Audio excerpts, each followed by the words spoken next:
ललन कुमार एवं मान्यवर इस कार्यक्रम को समर्पित मोदी जी के टीम है तो हम दोनों विधायक हमारे भवन जा रहे थे इनके ग्यारह साल का स्वागत करेंगे। आप सबका जोरदार ताली से स्वागत करेंगे और रेलवे के तमाम कर्मचारियों का एक काफी अनुभव का स्वागत करेंगे।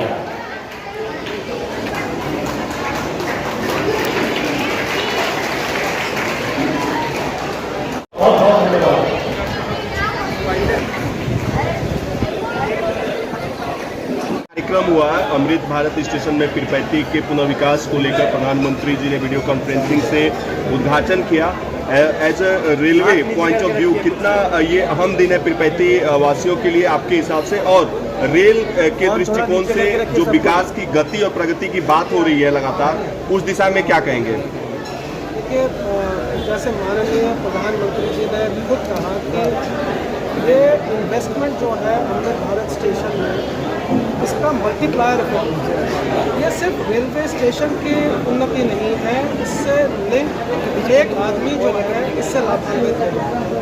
इसको बनाने में जैसे प्रधानमंत्री जी ने स्वयं कहा कि बजरी लगी है, ईंट लगा है, जो होने वाला जो ट्रक चलाने वाला है, जो मजदूर है, जो छोटे तबके का हमारा आम नागरिक है, वो तो डायरेक्टली इससे इफेक्ट हुआ ही है, उसमें इम्प्रूवमेंट आया है। परंतु इस स्टेशन से लग के जो इकोनॉमिक डेवलपमेंट होगा पीरपैंती का अलावा, इसके अलावा जितने भी अमृत भारत स्टेशन है उसमें लोगों के बिजनेसेस इम्प्रूव होंगे, नेटवर्क अलग अलग जगह से लोग यहाँ पे आएंगे, यहाँ का जो बिजनेस है वो डेवलप होगा।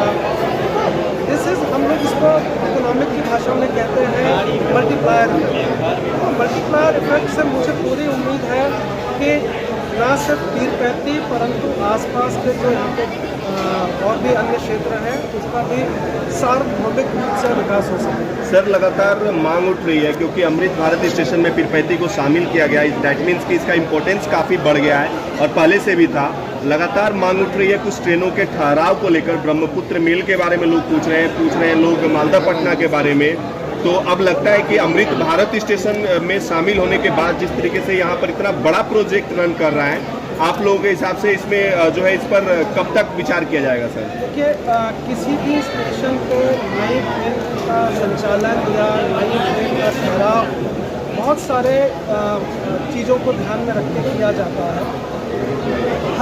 हर इंसान चाहता है, हर नागरिक चाहता है कि उसके क्षेत्र से कोई नई ट्रेन चालू हो, वहाँ पे ट्रेनों का ठहराव हो, और हम इसका बिल्कुल संज्ञान लेते हैं क्योंकि ये आम नागरिकों की ज़रूरत है। परंतु कई बार ये होता है कि कुछ ऑपरेशनल रीज़न की वजह से हम लोग सिर्फ उसी स्टेशन पर ठहराव नहीं दे पाते, आगे पीछे दे पाते हैं।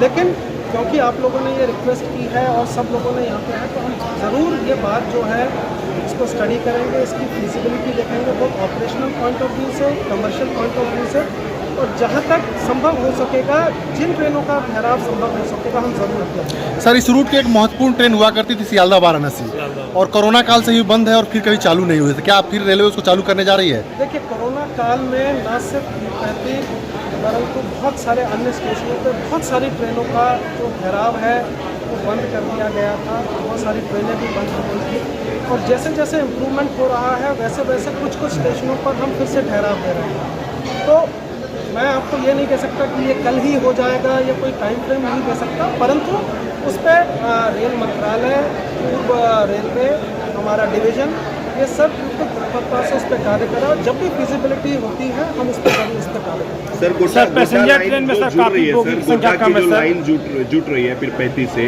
क्या लगता है आपको कि ब्रॉडर एस्पेक्ट्स में डेवलपमेंट प्रोसेस जो है किस तरीके से यहाँ से आगे बढ़ेगा भविष्य के लिए, और प्लानिंग्स भविष्य के लिए क्या यहाँ पे अमृत भारत स्टेशन का जो प्रोजेक्ट अभी इसमें और भी आगे कुछ ऐड होने जा रहा है? देखिए, एक तो जो आपने बात कही कि पीरपैंती से गोड्डा की जो रेल कनेक्टिविटी है वो बहुत बड़ा आपने है, क्योंकि पीरपैंती में एक थर्मल पावर प्लांट भी अब आ रहा है, और गोड्डा से हम लोग जब इसको कनेक्ट करेंगे तो कोयले फ्रेट के साथ साथ में जो पैसेंजर सर्विसेज हैं वो भी इम्प्रूव हो जाएंगी। यहाँ पर आपको डायरेक्ट कनेक्टिविटी मिल जाएगी। रेलवे के लिए भी फ़ायदा है कि शॉर्ट डिस्टेंस पे हम लोग पीरपैंती से कनेक्ट हो जाएंगे। दूसरा जो आपने कहा कि दिस वॉज फेज़ 1। फेज़ 1 में हम लोगों ने स्टेशन का किया। अभी यहाँ पे जो 12 मीटर का जो FTB है वो अभी बन रहा है। मुझे पूरी उम्मीद है कि इस साल के अंत तक वो बन के रेडी हो जाएगा। और फेज़ 2 का भी प्रपोज़ल हम लोगों ने भेज दिया है, ना सिर्फ पीरपैंती का परंतु अन्य स्टेशनों का भी, जिसमें सेकेंड एंट्री से कनेक्टिविटी, प्लेटफॉर्म की सर्फेसिंग, वाटर बूथ्स की अवेलेबिलिटी और भी बहुत सारी चीज़ें जो इसमें अभी रह गई थी फेज़ 1 में हम लोग नहीं कर पाए थे, तो हम लोग फेज़ 2 में इसको इम्प्रूव करेंगे। सर एक बार फिर से पैसेंजर ट्रेन के बारे में बता दीजिए सर कि 5-5 घंटे दोनों तरफ से गया पैसेंजर जो है उसके बाद और इधर से डाउन में धुलियान पैसेंजर के बाद शाम को जब बर्धमान चली जाती है तो रात को बरौनी तक 5 घंटे ट्रेन नहीं है।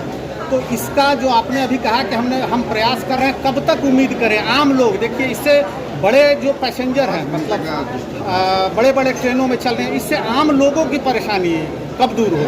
बिल्कुल आपने अपनी परेशानी बताई कि कुछ घंटे जो 5-6 घंटे के ड्यूरेशन में यहाँ पे ट्रेन अवेलेबिलिटी नहीं रहती है, ये हम भी जानते हैं। ये सिर्फ आज नहीं है, पहले से ये हम लोग इसको डिस्कस कर रहे हैं। और मुझे लगता है इसके लिए जो इंटरसिटी ट्रैवल वाली जो ट्रेनें हैं, जैसे डेमू ट्रेन है या मेमू है या पैसेंजर ट्रेन हैं, वो इस चीज़ को कर पाएंगी।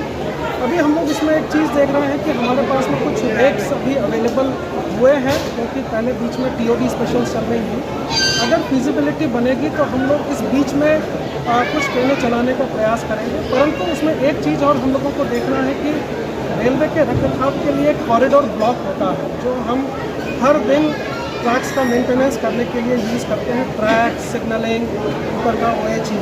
तो हम लोगों को इस चीज़ का भी ध्यान रखना पड़ता है कि कहीं ज़्यादा ट्रेन चलाने के उस परिप्रेक्ष्य में कहीं ऐसा ना हो कि हम लोग इन सेफ्टी को जो है नज़रअंदाज ना करें, तो उसको भी ध्यान में रखते हुए हम लोग उसकी फिजिबिलिटी स्टडी करें। सर इसी से जुड़ा एक और सवाल है, जो हावड़ा जयनगर ट्रेन चलती है तो वो 9 बजे के करीब यहाँ आती है और उसके तुरंत आधे घंटे के बाद कठुआ पैसेंजर जिसको हम लोग कहते हैं, अगर जयनगर हावड़ा या हावड़ा जयनगर को अप में थोड़ा सा पहले कर दिया जाए, जो पहले यहाँ का एक समय हुआ करता था 6 बजे, तो आप ट्रेन भी नहीं बढ़ाएंगे और जनता की समस्या भी दूर हो जाएगी। ये चीज़ हमने लिखित में आपके यहाँ सांसद महोदय से और माननीय ये विधायक हमारे पवन जी हैं, इन्होंने भी लिखा है, आम जनता का गया है, तो आप ट्रेन नहीं भी बढ़ा के उस चीज़ को दूर कर सकते हैं। बहुत अच्छा सजेशन है, this is a very good suggestion. और मुझे बस ये देखना होगा कि वो जब हम टाइम टेबलिंग करेंगे तो उसमें अगर यहाँ पे टाइमिंग मैं चेंज करता हूँ तो बाकी स्टेशन का टाइमिंग उस हिसाब से हम लोग तय करें। जी जी, ये बहुत बड़ी एक उपलब्धि होगी सर, बिना ट्रेन बढ़ाए। बिल्कुल जी। अगर आप लोगों के पास में मैं सिर्फ अपील कर सकता हूँ कि और भी कुछ इस तरह के सजेशंस हैं आप हमें बताएं, क्योंकि जो यहाँ के जनमानस को जिस टाइम पे ट्रेनों की अवेलेबिलिटी चाहिए वो हमें बताएं, हम कोशिश करेंगे। वो 2 ट्रेन सर आधे घंटे के आगे पीछे 9 बजे आती है। पैसेंजर ट्रेन में सर कोच बढ़ाने का सर कोच का बहुत कम है सर, जिसके चलते काफ़ी लगता है कभी कभी यात्री गिरते ट्रेन से कट जाते हैं सर, उसको बढ़ाने को लेकर। देखिए ऐसा है कि पैसेंजर ट्रेन में कोच बढ़ाना प्रॉब्लम नहीं है, परंतु कुछ जगहों पर प्लेटफॉर्म की जो लेंथ है हम लोगों की वो परमिट नहीं करती है कि हम ज़्यादा बड़ी ट्रेन वहाँ पे चलाएं। अदरवाइज़ कंप्लेन ये आती है कि कुछ कोचेस जो हैं वो प्लेटफॉर्म के बाहर हो जाते हैं और फिर लोगों को उतरने में खास